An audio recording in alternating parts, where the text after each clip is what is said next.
Dear student, हम लोग physics का चौथा लेसन पढ़ रहे हैं। उसमें एक लेक्चर अपलोड कर दिया है, आज दूसरा लेक्चर हम लोग को पढ़ना है। देखिए, इसमें हम लोग को देखना है स्थिति तथा विस्थापन सदिश। स्थिति सदिश किसको कहते हैं? निर्देश तल में किसी बिंदु की स्थिति को व्यक्त करने वाले सदिश को स्थिति सदिश कहते हैं और इसे वेक्टर आर से प्रदर्शित करते हैं। जैसे मान लीजिए निर्देश तल, मतलब यहाँ पर कोई भी, वही देखिए जैसे ही तल है इसी को निर्देश तल का है। जैसे यहाँ पर कोई तल है, यहाँ पे इस बिंदु रख दिए पी, बिंदु पी रख दिया है और यहाँ पर मूल बिंदु है, तो मूल बिंदु से यहाँ पर पी की दूरी है जो है इसको वेक्टर आर लिखते हैं। ठीक, मतलब स्थिति सदिश को आर से प्रदर्शित करते हैं। तो यहाँ से यहाँ तक मतलब पी की स्थिति को बताना होगा, तो यहाँ मूल बिंदु से बताएंगे ना, तो यहीं ओ पी जो हो जाएगा स्थिति सदिश हो जाएगा। और यहाँ पर लिखेंगे, यहाँ पर बिंदु का नियामक है एक्स वाई जेड, तो एक्स के साथ आई कैप, वाई के साथ जे कैप और जेड के साथ के कैप, यहाँ पर लिख दिए। और यहाँ पर ओ पी क्या है हमारा?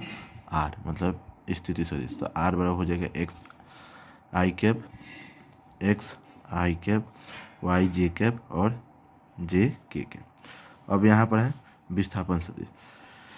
विस्थापन सदिश देखिए, मान लीजिए यहाँ से यहाँ तक पहले स्थिति सदिश यहाँ है और यहाँ से यहाँ तक, तो यहाँ से यहाँ तक पहले स्थिति सदिश यहाँ था और यहाँ पर P1 था, अब यहाँ पर P2 है। तो यहाँ से यहाँ तक जो विस्थापन हुआ है यहाँ से यहाँ, तो वही हुआ हमारा विस्थापन सदिश। तो देखिए यहाँ पर क्या है, विस्थापन सदिश वह सदिश है जो यह बतलाता है कि दिए गए समय अंतराल में टी पिंड कितना तथा किस दिशा में विस्थापित हुआ है।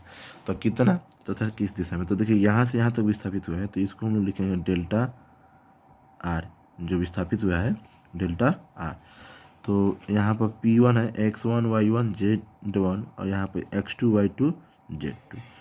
तो थी R1 का जो वैल्यू यहाँ पर होगा x1 आई कैप, y1 जे कैप प्लस z1 के कैप, और R2 का वैल्यू होगा x2 आई कैप प्लस y2 जे कैप प्लस z2 के कैप। और विस्थापन सदिश है डेल्टा आर, डेल्टा आर लिखना होगा। तो देखिए यहाँ से यहाँ तक हुआ है, मतलब R1 से R2, तो R2 में से R1 को घटा देंगे, विस्थापन सदिश निकल जाएगा डेल्टा स्थिति सदिश R1 और माइनस हो जाएगा R2 माइनस हो जाएगा R1, तो डेल्टा आर बराबर हो जाएगा R2 माइनस R1। तो R2 का वैल्यू दिया हुआ है, तो इसको लिख लेंगे x2 आई कैप प्लस y2 जे कैप प्लस z2 के कैप माइनस R1 का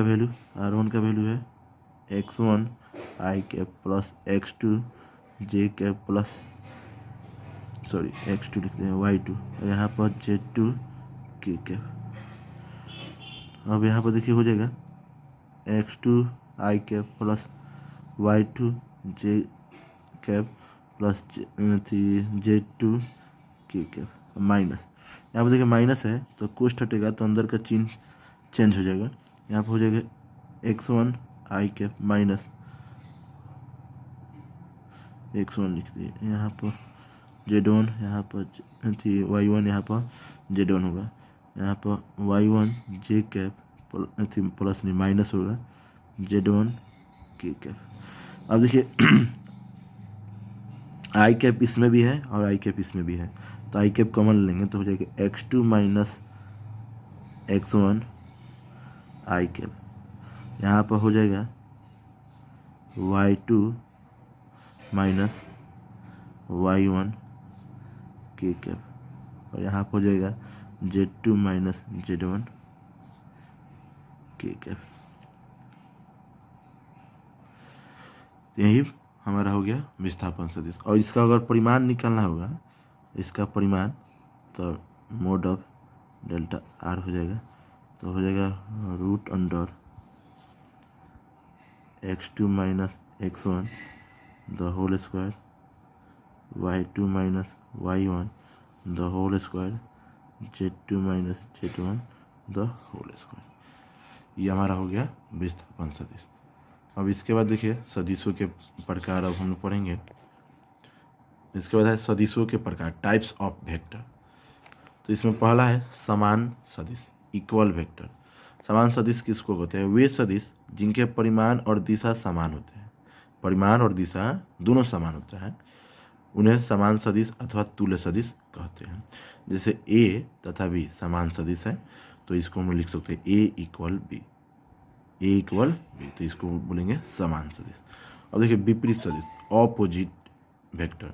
वे सदिश जिनके परिमाण तो बराबर होते हैं लेकिन दिशाएं परस्पर विपरीत होते हैं। मतलब यहाँ पर परिमाण सेम है लेकिन दिशा जो है दोनों का विपरीत है। मतलब एगो का पूरब होगा तो एगो का पश्चिम, एगो का पश्चिम होगा तो एगो का पूरब, या उल्टा बोल सकते हैं, विपरीत उल्टा बोल सकते हैं। जैसे ए का विपरीत सदिश निकालेंगे तो देखिए परिमाण तो इसका सेम होना चाहिए, जैसे ई ए है तो ये भी ए होगा, लेकिन यहाँ पर कौन है, इसका दिशा जो होना चाहिए विपरीत होना चाहिए, दिशाएं परस्पर विपरीत है। मतलब ये धनात्मक है तो ये हो जाएगा ऋणात्मक। तो एक सदिश ए का विपरीत सदिश हो जाएगा माइनस ए। ऐसे यहाँ पर बी है तो माइनस बी। अब देखिए एकांक सदिश, यूनिट वेक्टर, या इसी को इकाई भी बोला जाता है। वे सदिश जिनका परिमाण एक होता है एकांक सदिश कहते हैं, और इसको कैप से प्रदर्शित करते हैं। जो चिन्ह है ना, ये कैप है, से प्रदर्शित करते हैं। जैसे यहाँ पर देखिए सदिश ए की इस दिशा में एकांक सदिश को प्रदर्शित किया जा सकता है, को देखिए ए की दिशा में एकांक सदिश को, तो ए की दिशा है तो एकांक सदिश को हम यहाँ पर लिखेंगे ए कैप, तो उससे प्रदर्शित किया जा सकता है। और ए कैप बराबर होता है सदिश ए बटा सदिश ए का परिमाण। तो सदिश ए और ए का परिमाण ए हो जाएगा। और यहाँ से अगर सदिश ए निकालना होगा तो देखिए सदिश ए बराबर भाग में इधर जाएगा तो गुना में, तो हो जाएगा A cap into A, A cap into ए हो गया। उसके बाद है शून्य सदिश, जीरो वेक्टर। वे सदिश जिनके परिमाण शून्य हो शून्य सदिश कहलाते हैं। परिमाण शून्य है और शून्य सदिश की दिशा जो होती है अनिश्चित अथवा स्वेच्छ होती है। मतलब उसकी दिशा थी किधर भी हो सकता है, अनिश्चित मतलब स्वेच्छ मतलब सभी दिशाओं की तरफ हो सकता है, कहीं भी हो सकता है।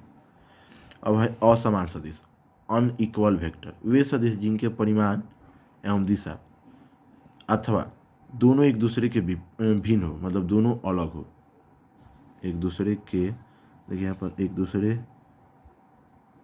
के भिन्न हो, असमान सदिश कहलाते हैं। टाइप्स ऑफ सदिश इतना है था, 5 ये खत्म हुआ। अब यहाँ पर देखिए सदिश का वास्तविक संख्या से गुणन, मतलब कोई सदिश हो उसको संख्या से गुणा करेंगे तो क्या होगा। तो देखिए किसी सदिश को वास्तविक संख्या से गुणा करने पर सदिश की दिशा तो अपरिवर्तित रहती है, मतलब दिशा चेंज नहीं होगा, लेकिन उनका परिमाण बदल जाता है, परिमाण बदल जाएगा। जैसे यहाँ पर देखिए किसी सदिश एक को वास्तविक संख्या n से गुणा करने पर, तो यहाँ पर देखिए n, यहाँ पर था सदिश वेक्टर ए, लेकिन यहाँ पर गुणा कर दिया तो n वेक्टर ए हो गया, तो इसका परिमाण बदल गया कि नहीं। आज के लिए इतना ही। डियर स्टूडेंट, अगर आप लोग को समझ में आए तो प्लीज़ लाइक शेयर और सब्सक्राइब, और शेयर जरूर करें। ठीक है, आज के लिए इतना ही, मिलते हैं कल।